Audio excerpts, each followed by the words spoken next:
engaging with the fans. As a group, Allison, Shane, and I wanted to focus on social media and how it would portray sustainable practices of the UW athletic program. Social media is very effective in getting the word out there, promoting what it is the UW athletic program is doing in terms of sustainability. As of right now, only the people in this room know about the sustainable projects that this class has brought up. And social media could definitely change that by broadening horizons and letting people outside this classroom know about all these projects. UW Athletics is doing a lot in terms of going green, yet the question that arises is how much of the UW community actually is aware of all these sustainable initiatives.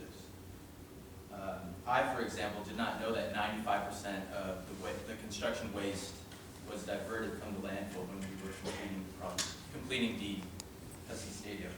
Yet, social media could definitely change that.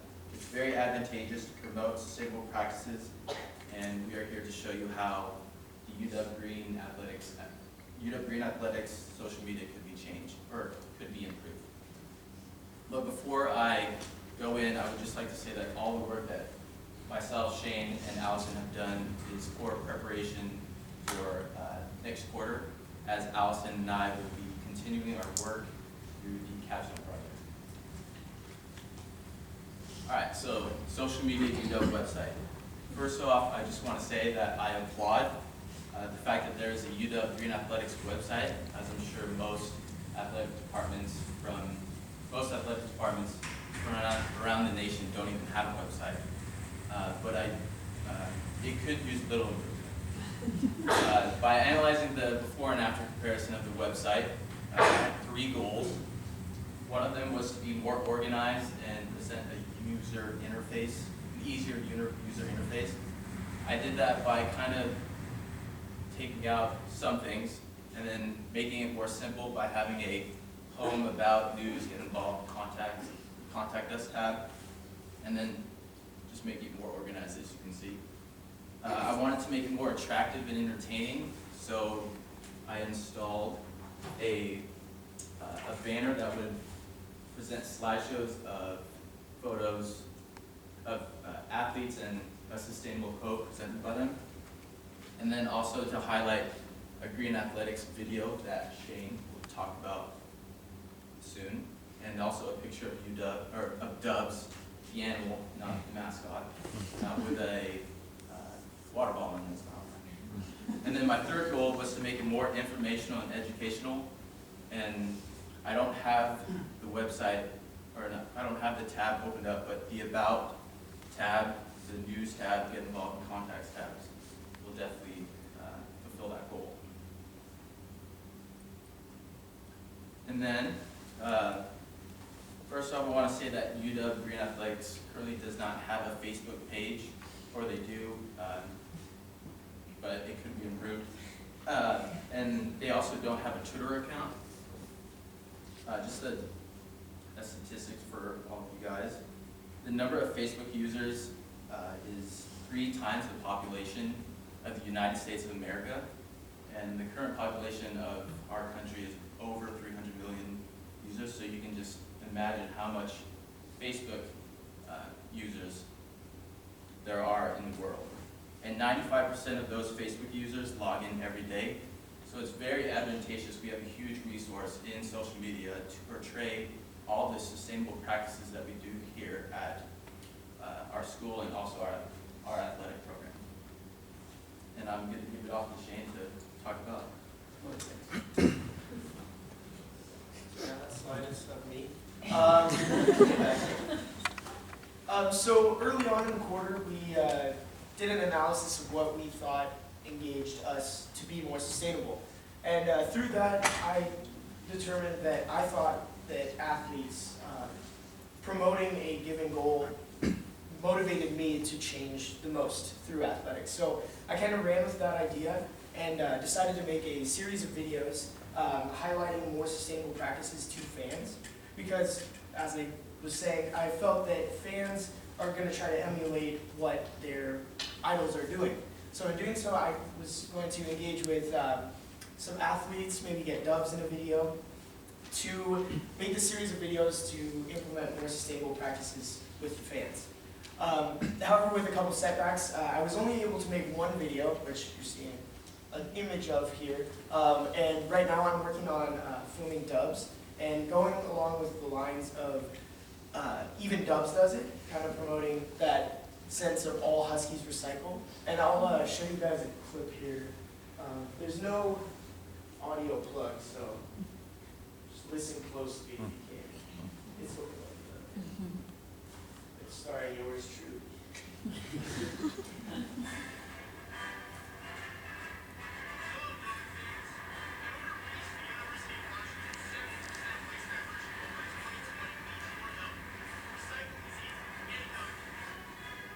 So we're hoping to implement these on the website and on hopefully the big screens, because that would be awesome if I could get up there. But really to promote sustainability. We hope that this video will reach the biggest fan base as possible in order to get people to implement more sustainable practices through these videos. And then on to what Allison, our other teammate, was working on. She was working on a blog that will focus on UW Green Athletics.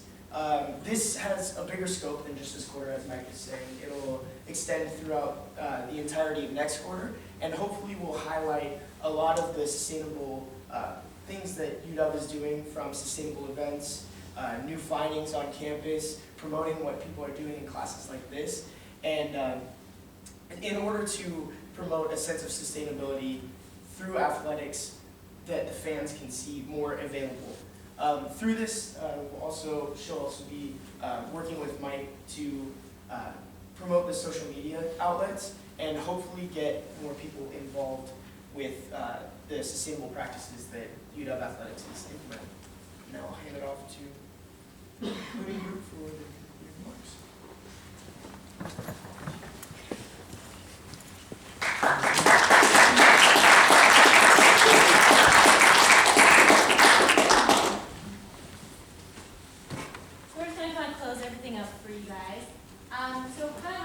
To UW. You know, athletic department of UW is a really integral part of our campus, and their sustainability is as important as what we do off of campus.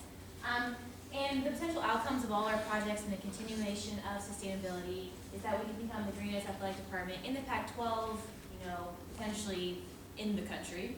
And kind of our next steps for athlete engagement, we would hope that all the infrastructure would be streamlined and put into all the locker rooms, including football, which forgot to mention that don't have recycling bins currently.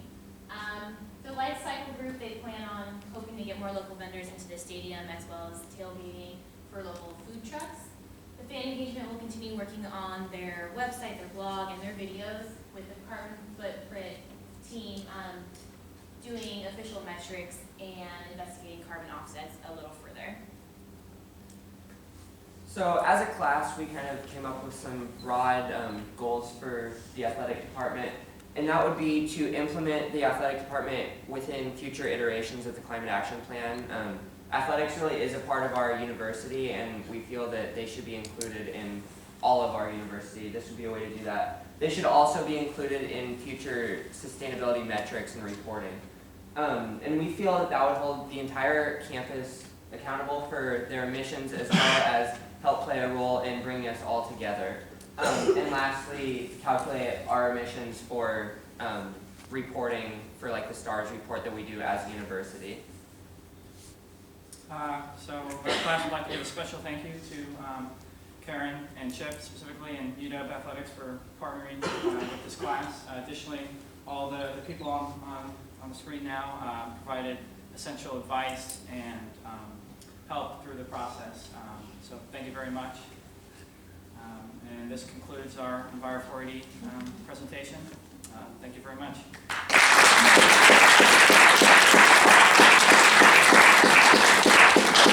Stay up there, and if all the other speakers can join, you guys can field questions from the crowd. And if the question or question is answered by another one of your group members up there, then you can jump in. So I'll let the students facilitate Q&A, and people in the audience can raise their hand and indicate something to say.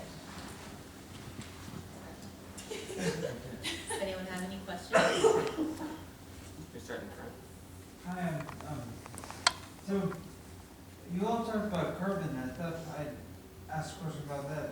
So what do you anticipate for future pressing markets or mandates from the city about, and how this will affect UW?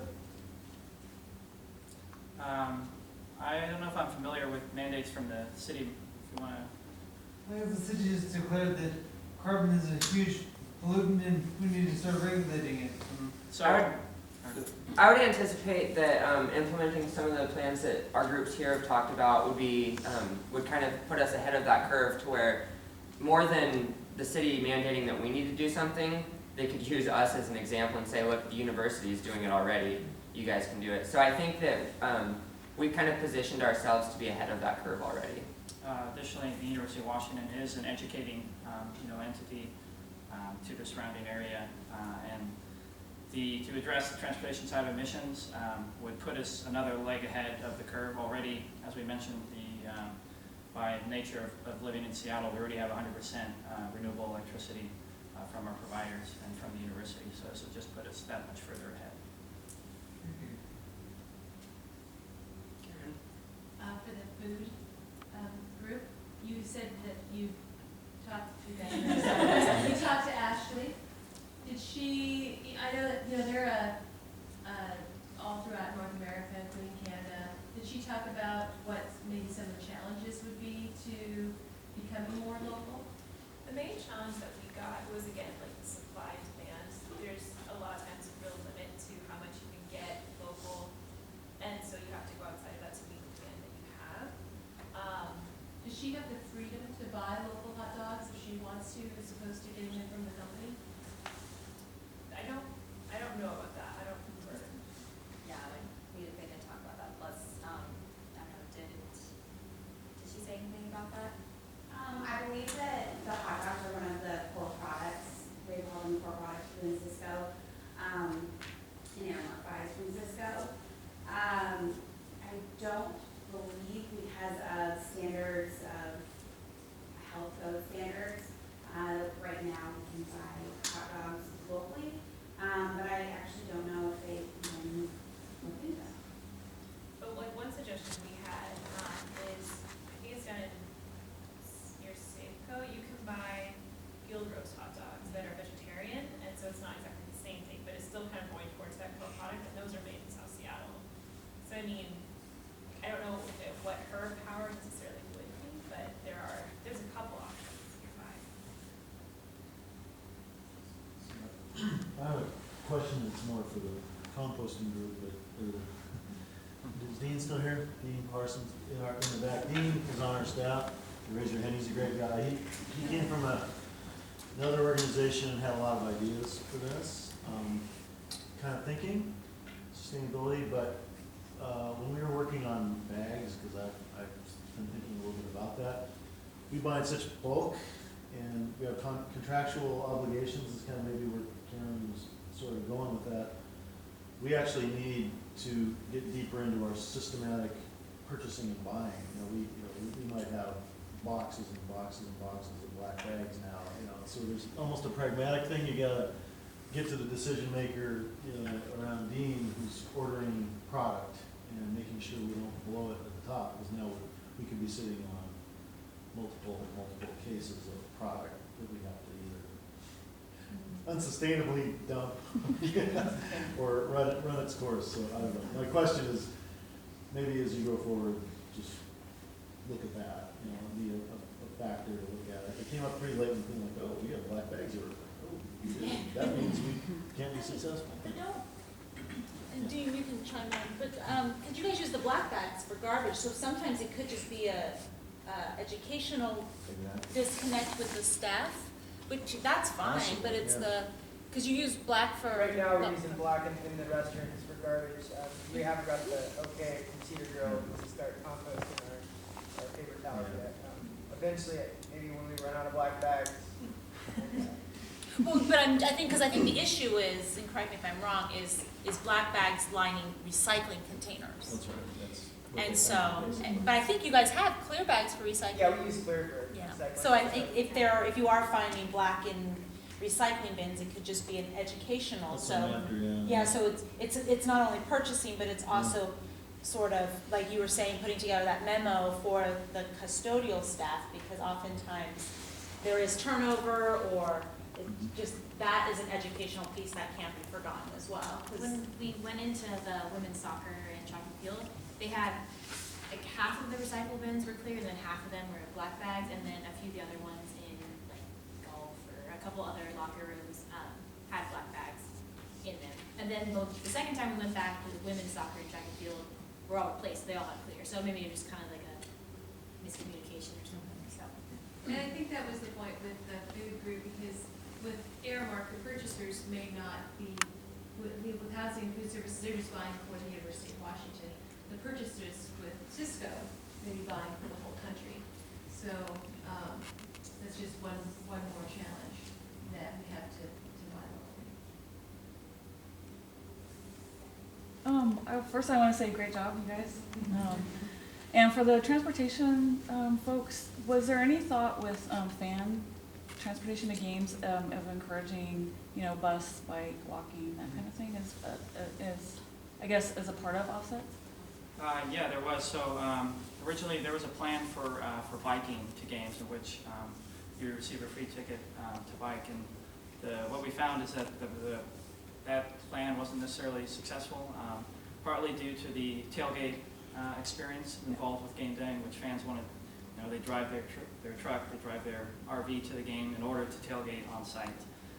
Additionally, with the weather conditions we have here, certain types of biking travel can be pretty miserable on the way to the game. Now the addition of the light rail will definitely cause that number to reduce, but we took the model similar to what UBC is doing, in which emissions, you buy offsets to offset what you're doing currently, and then as you change your behavior, make improvements in the forms of public transportation, then that number will gradually reduce. So our idea is to address the emissions we're generating now and be accountable for what we're doing now, and then over time that number can reduce.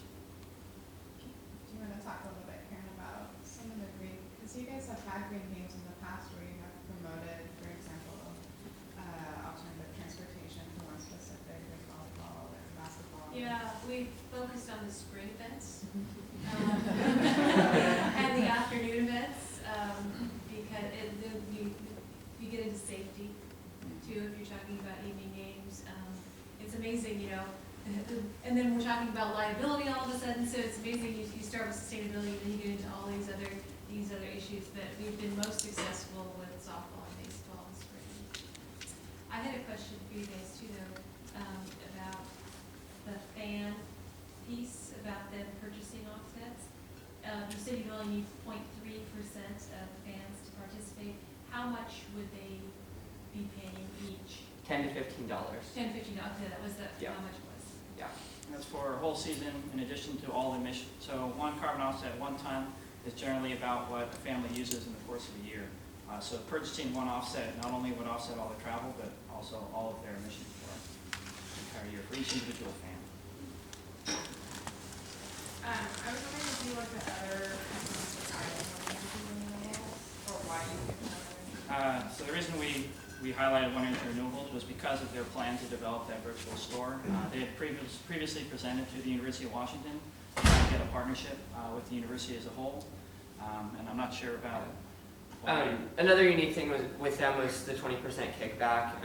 Based on how the UW works, you've got to get the preferred suppliers and go through a bidding process with that. So we anticipate that there'd be a few more loopholes to jump through before we could start working with them. But from what we've seen so far, they seem to be really, really competitive. Price-wise, they're online with national markets, and then we'd also be getting that 20% kickback. Additionally, as we mentioned, they're a company that's run by University of Washington grads. They focus their offsets in the Northwest. So those are just some of the reasons why we chose to focus on them. Hi, I'm Michelle, Transportation Services, so it's good to see this work moving forward. I was wondering if you guys were aware of any of the new bike ballet program that's going on that happened this fall or football, or is still happening. So there's a new bike ballet program for football games, and I don't think it's been studied yet, but it's an opportunity to study that and look at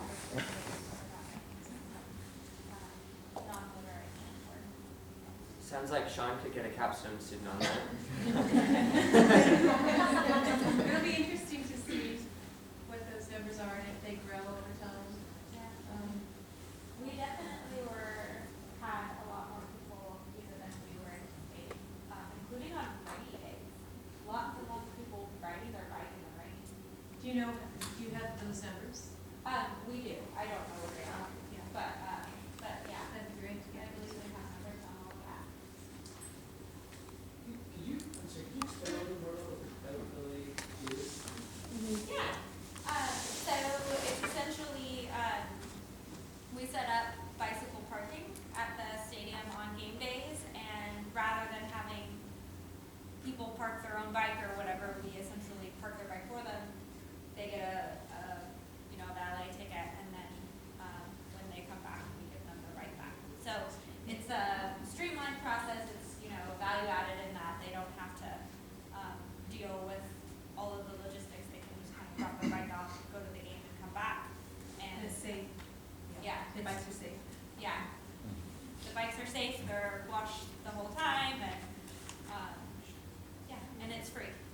So, yay. Free parking.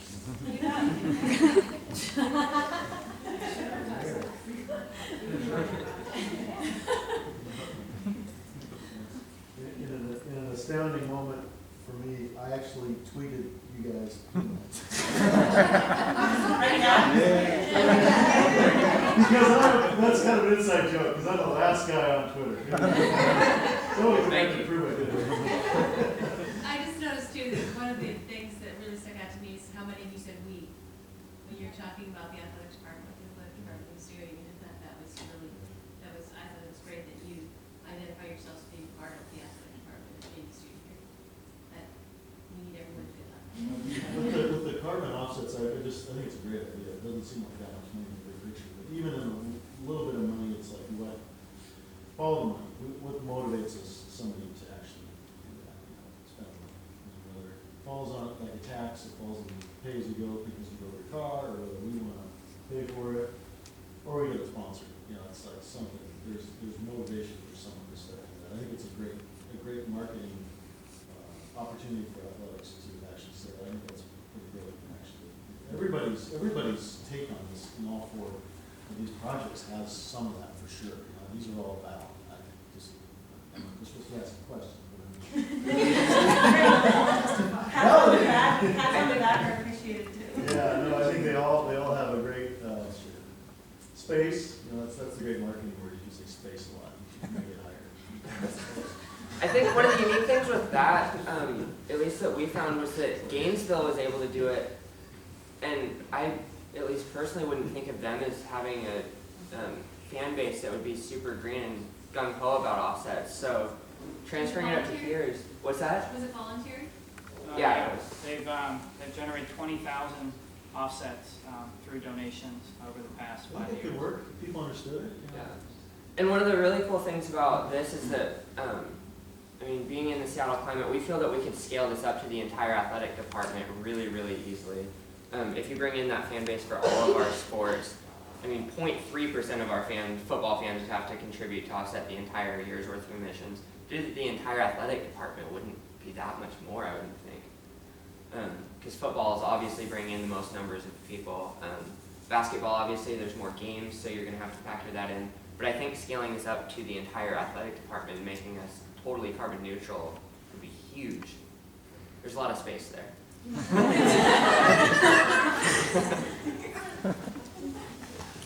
you say it would offset for 3.3% of fans buying in would offset for everything, is that fan transport and the team's transport? And is it only football or is it all sports?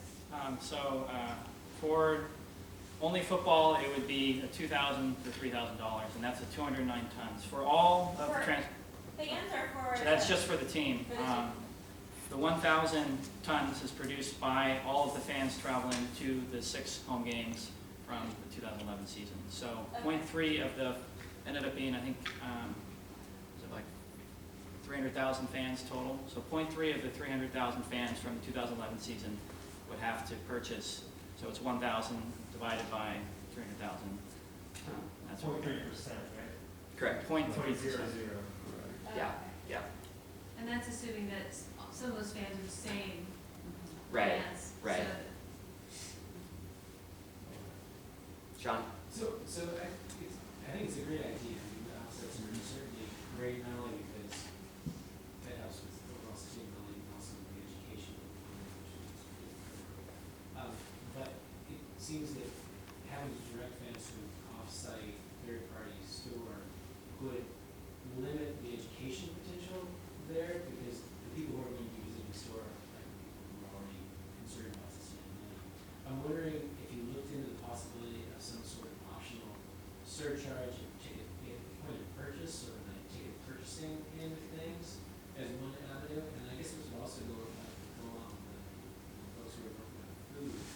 That's trying to develop some sort of sustainability fund, something that, I see in a number of different stores or other charity purposes, is sort of like keep the change sort of program where you round up purchase the next full value of that difference is given to some charity or some other organization that could be possibly used for sustainability funding for youth athletics.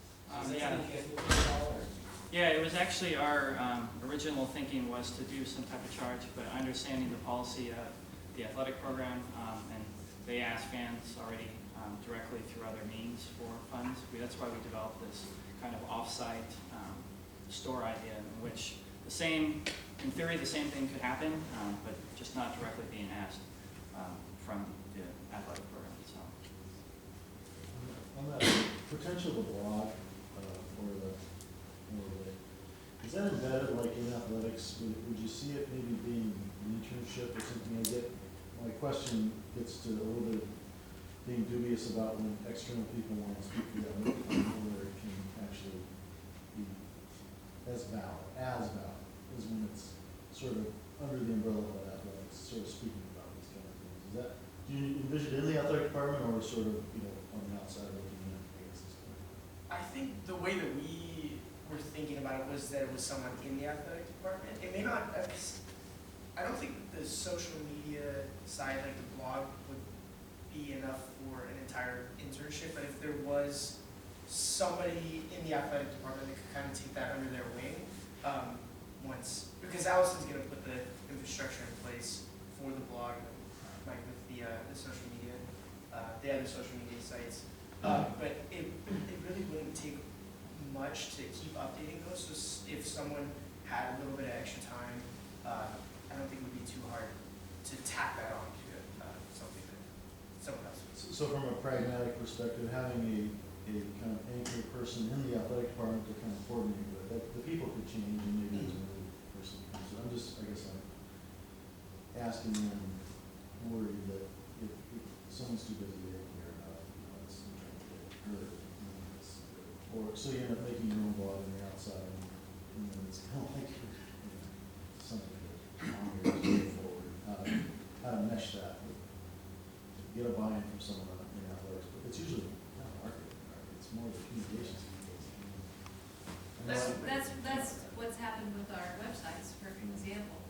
When we put the website up, there was energy and there was an intern that put it together, and now it's kind of stagnated. Well, yeah, we haven't updated it in a while, the featured person hasn't been here a year, so that's the challenge with what they're doing, is to put that infrastructure in place so that someone can easily take it forward. Well, I think at this, we'll conclude with some applause, and we have got some snacks, and you can feel free to go up to each student individually. And also, the applause is also for the students in the rows here who contributed equally to this project too. And their job is going to be writing all this up in a report, which will be hosted on our the website for Sustainability Studio via the program and environment. Both the presentation slides, a video version of today, and a report written version of today will be there. So if you receive my email, you can always ask me where that is. It's also findable by looking around the program and environment for Sustainability Studio. But anyway, our applause right now is directed at the whole class, including those seated in the audience. So good job, everybody.